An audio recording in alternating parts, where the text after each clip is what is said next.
que soit votre problème vendredi soir, sans aucun doute, problème d'argent, problème en famille, vous vivez ce que l'on appelle une arnaque en famille, un problème de famille, vous pouvez nous joindre 0826 107 109. L'adresse de Sans aucun doute, bien sûr, la voici, n'envoyez pas de documents originaux, seulement des photocopies. Et le net, tf1.fr, rubrique Sans aucun doute. Cette émission, vous le savez, a lieu tous les vendredis et nous ne laissons jamais tomber un dossier. Quand vous voyez que le vendredi n'est pas complètement résolu, sachez que les équipes continuent derrière à négocier, à se battre. Nous allons faire revenir l'un des plus gros dossiers que nous ayons traité depuis le début de cette année. Pour en parler, les époux Souza viennent sur le plateau. Les époux Souza ont acheté une maison aux enchères. Seulement voilà, les anciens propriétaires ont fait valoir un vice de procédure pour la récupérer. Le couple a tout perdu, la maison et l'argent qu'ils ont dépensé pour l'acheter. On est obligé de partir, mais même encore aujourd'hui, je ne réalise même pas. Je passe tous les jours devant l'appartement, moi. Alors,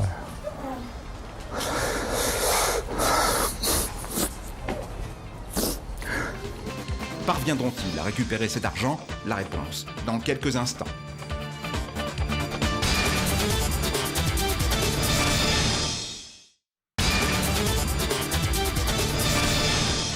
Pour la troisième fois, nous recevons les époux Souza. Ils ont acheté une maison aux enchères, seulement voilà, les anciens propriétaires ont fait valoir un vice de procédure pour la récupérer. Le couple a tout perdu, la maison et l'argent qu'ils ont dépensé pour l'acheter. Bonsoir à tous les deux, soyez les bienvenus. Quand est-ce qu'on s'était vu la dernière fois? C'était à quel mois? Début avril. C'était début avril. Rappelons donc cette histoire complètement incroyable d'achat d'une maison aux enchères. Vous vous installez, vous vivez dedans, vous vous êtes endetté pour acheter cette maison et un jour, les anciens propriétaires à qui on avait saisi la maison refont surface et disent « Coucou, nous voilà ». Vous sortez, il y a eu un vice de procédure, la maison nous appartient et vous vous retrouvez à la rue. On voit ce qui s'est passé exactement. Nous sommes à Cogolin, une petite ville charmante dans le sud de la France. Ici habite la famille Souza. Voici Claude qui s'occupe des enfants. Et voici Manuel, son mari. Il est artisan maçon. Depuis presque 20 ans, il travaille et a un but pour sa famille, acheter un appartement. Après avoir économisé 10 000 €, les Souza parviennent à acquérir un logement dans cet immeuble. Ils sont heureux jusqu'en juillet dernier. À cette date, les Souza sont exclus de leur habitation.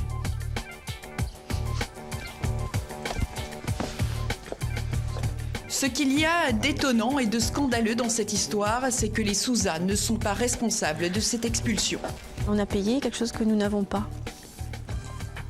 Donc on nous a repris, que je ne sais pas comment dire, parce que c'est tellement... c'est surréaliste. Si la situation est surréaliste, c'est parce que les Souza ont toujours payé leur crédit. Ils n'ont absolument rien à se reprocher. En fait, les anciens propriétaires ont récupéré leur appartement qu'ils avaient été obligés de quitter à cause d'une faute commise par leur banque. On a reçu un document par voie d'huissier qui nous disait que nous étions assignés devant le tribunal par les anciens propriétaires qui réclamaient réparation en tout genre, et financière du fait des loyers qu'ils ne percevaient plus. Et matériel puisqu'il demandait restitution du bien. Pour mieux comprendre les ressorts de cette incroyable histoire, il faut revenir quelques années auparavant, en 1982. À l'époque, les anciens propriétaires, que nous appellerons Monsieur et Madame C, achètent un appartement. Ils doivent rembourser le crédit fait à la banque, mais ils ne payent pas leur mensualité. Alors la banque leur envoie des courriers puis un avis de saisie de leur appartement. Le problème, c'est que la banque l'envoie à une mauvaise adresse. Monsieur et Madame C ne sont donc pas avertis de la saisie de leur appartement. L'appartement est saisi quand même et vendu à la famille Souza. Pendant ce temps, Monsieur et Madame C portent plainte contre la banque qui a fauté et gagne. La famille Souza est expulsée de son appartement. L'appartement ne leur appartient donc plus. Il est restitué à Monsieur et Madame C. Pour l'avocate de Monsieur et Madame C, la banque est entièrement responsable. Tout part d'une erreur, oui, ou d'une faute de la banque, puisque quand ils décident de saisir leur appartement en 1994, au début de l'année, ils, j'ai envie de dire, balancent toute la procédure, le commandement de saisie immobilière et tout le reste de la procédure à une adresse qui est inexacte. Pourtant, le 18 octobre 1994, quand les Souza achètent leur appartement, ils ne se doutent de rien. Il n'y a aucun problème apparent. Voilà l'agence qu'on a consultée en été 94 lors de nos recherches. À aucun moment on pouvait imaginer, et puis quand bien même il y a eu un litige quel qu'il soit, je pense qu'on n'aurait pas été... on ne se serait pas engagé dans cet achat. Voici le logement qu'ils achètent. Il s'agit d'un appartement de 100 mètres carrés situé en rez-de-chaussée. Il est constitué d'un séjour, de 2 chambres et d'une grande terrasse privative. Pour se le payer, les Souza vont s'endetter. Leur logement vaut 73 000 €. Ils payent 10 000 € au comptant et prennent un crédit sur 15 ans pour rembourser le reste. On est parvenu à utiliser donc le PEL qu'on avait ouvert auprès de notre banque. Et on l'a utilisé pour cet achat et voilà, on n'a plus rien. Les Souza ont englouti l'intégralité de leurs économies et ignorent encore l'histoire. Quand ils réalisent qu'ils vont tout perdre, il est déjà trop tard. Les anciens propriétaires ont gagné contre la banque. Ils vont récupérer leur appartement. Ils ont obtenu tout ce qu'ils avaient demandé, dont l'expulsion de notre famille. Malgré un acte authentifié chez un notaire de notre achat, malgré nos prêts bancaires honorés sans faille jamais. Et voilà. Et la situation aujourd'hui, c'est qu'ils ont eu gain de cause, ils ont récupéré leurs biens puisque l'expulsion a été prononcée. Et en contrepartie, on n'a rien. On se demande pour qui elles sont faites ces lois. Parce que le propriétaire qui a récupéré ce bien, à l'époque, lui, il devait de l'argent partout. Parce qu'on lui a saisi son bien. Et à l'arrivée, il récupère son bien. Et nous, on est mis comme des malpropres, on est mis dehors de chez nous. C'est ça qui est terrible. Pendant des mois, les Souza vivent dans une angoisse permanente car on peut leur demander de déguerpir à tout moment. Et nous, bien sûr, c'est pas de notre faute, on n'y est pour rien. Nous. Mais ce qui était même plus terrible, c'est qu'on est parti, on a anticipé de partir pour pas que les gendarmes viennent nous mettre dehors de chez nous. Quoi. On a anticipé de quelques jours, puis on a fait constater par l'huissier qu'on était vraiment partis, qu'on avait été de bonne foi. Nous, bon, on n'est plus propriétaires. On est obligé de partir, mais même encore aujourd'hui, je ne réalise même pas. Je passe tous les jours devant l'appartement, moi. Alors,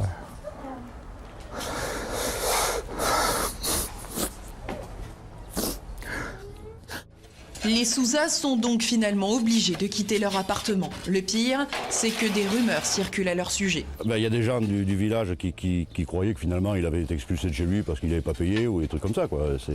Après les gens, ne sachant pas tout, ils interprètent les choses de leur manière.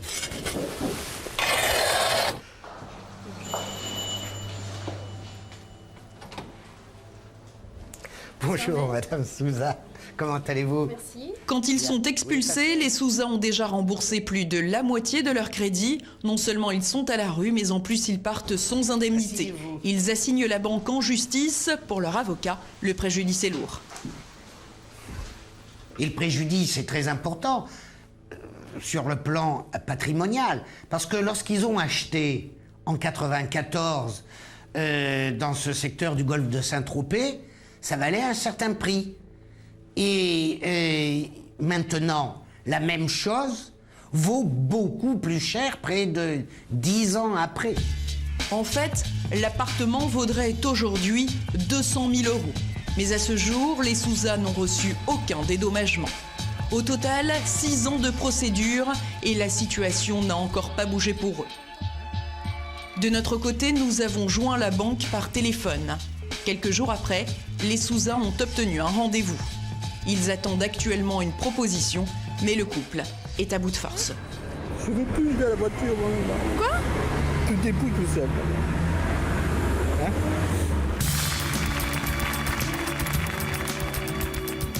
Il y a quelques mois, Madame Souza était venue sur le plateau de Sans aucun doute pour trouver une solution à son problème.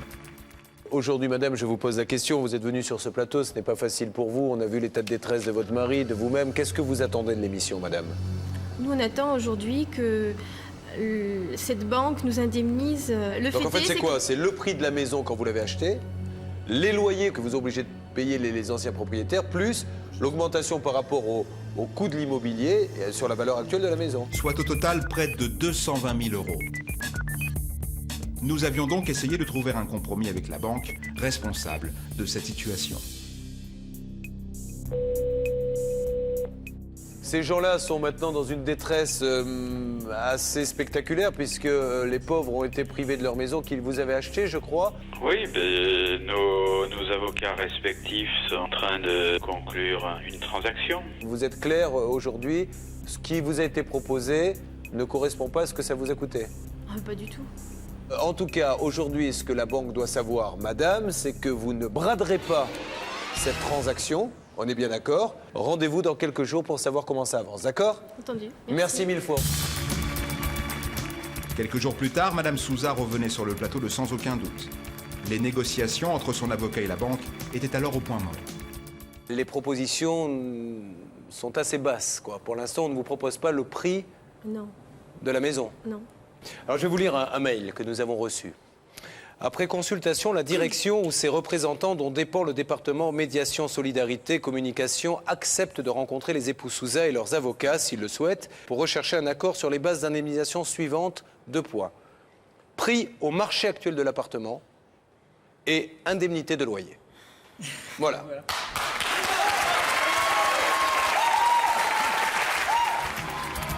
C'est donc rempli d'espoir que Madame Souza avait quitté le plateau de Sans aucun doute.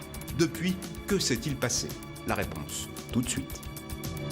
Donc ça s'était terminé plutôt par des bonnes nouvelles, Oui. mais entre bonnes nouvelles et encaissement du chèque, il y a toujours un monde et ça peut traîner. Et nous avons, et vous avez reçu par la même occasion, une lettre de la banque qui nous indique que des chèques d'un montant total, écoutez bien, de 224 708 € ont été remis aux époux Souza, donc 224 708 € pour vous. Ce qui couvre tout ce que vous souhaitiez, on l'a compris, il n'y avait pas que la construction, il y avait le préjudice, etc. Alors, est-ce que vous êtes contente? Oui, soulagée, ravie. Et vous, monsieur? Également, bien sûr. Parce que vous savez qu'elle est venue au charbon ici, hein, elle s'est battue comme une lionne. Hein. Oui, c'est bien. Est-ce que vous avez pu donc envisager un autre achat? Qu'est-ce que vous allez faire maintenant? Mais en fait, c'est très récent. On a signé mercredi dernier. D'accord. Là, on digère la nouvelle avec joie et bonne humeur en famille, entre On a déjà amis, dépensé 190 000. Donc on essaie de trouver maintenant une petite maison à 10 000 €, mais c'est pas facile, monsieur Courbet, vous savez. On va peut-être changer de région. Bon, Non, on cherche activement. Je pense qu'on va prendre. Rappelons quand même que dans ce reportage, parce que je voudrais mettre en avant le travail d'Anouk Julien également, il n'y avait pas eu de rendez-vous avec la banque. On n'arrivait pas à avoir les rendez-vous, c'était difficile. Hein. Elle s'est battue, vous aussi à ses côtés, ce qui l'a bien aidé. Mais maintenant, en tout cas, l'affaire est résolue et cette injustice est réparée. Oui. Je voudrais dire une chose. Très souvent, notre ami et maître de Caumont dit un mauvais arrangement vaut mieux qu'un bon procès. C'est vrai. Mais un arrangement vaut mieux qu'il soit bon que mauvais, et pour ça, ça se monte. Et madame, c'est l'exemple type. Elle a lancé l'affaire, elle s'est battue, elle n'a rien lâché, elle a fait une procédure jusqu'au bout. Et quand la banque a vu en face d'elle qu'il y avait quelqu'un qui ne lâchait pas, elle a transigé. Et je crois que c'est un exemple à prendre. Un arrangement, c'est pas obligatoirement aller pieds poings liés, se laisser faire. Vous êtes en train de nous dire qu'un bon arrangement vaut mieux qu'un mauvais arrangement. Oui, exactement. Bravo. L'histoire retiendra que c'est vous qui avez prononcé cette phrase, Maître Michel, d'une logique implacable. Bien, écoutez, oui. Vous aviez relevé dès le début qu'on ne braderait pas. Oui, tout à fait. Et c'est vrai. Tout à fait. Vous avez raison, vous aviez des droits parce qu'il arrive... Vous savez, il y a des dossiers où tout n'est pas blanc, tout n'est pas noir. Donc on propose aux téléspectateurs de lâcher un peu de lest. Mais dans votre cas, que pouvait-on vous reprocher? Vous avez acheté cette maison tout à fait légalement. On vous en a sorti illégalement. Donc il fallait que ça ne vous coûte rien du tout. Voilà, la banque avait les moyens. Reconnaissons quand même le mérite de cette banque qui a joué le jeu et qui vous a payé rubis sur Oui, enfin qui a quand même mené 10 ans de procédure, qui était jusqu'en cour de cassation pour contester sa responsabilité. Alors après, je crois qu'une fois qu'elle a été pied au mur, elle a été obligée d'indemniser toutes les victimes. En tout cas, nous resterons sur cette bonne nouvelle. Donc, la banque va payer à ce couple 224 708 €. Merci mille fois à tous les deux de nous avoir fait confiance, de votre patience, parce que vous avez vu ce que c'était qu'une journée d'enregistrement. C'est long, on attend les coups de fil, mais le résultat en vaut la peine. Merci beaucoup à vous aussi, à toute votre équipe, là, bien sûr.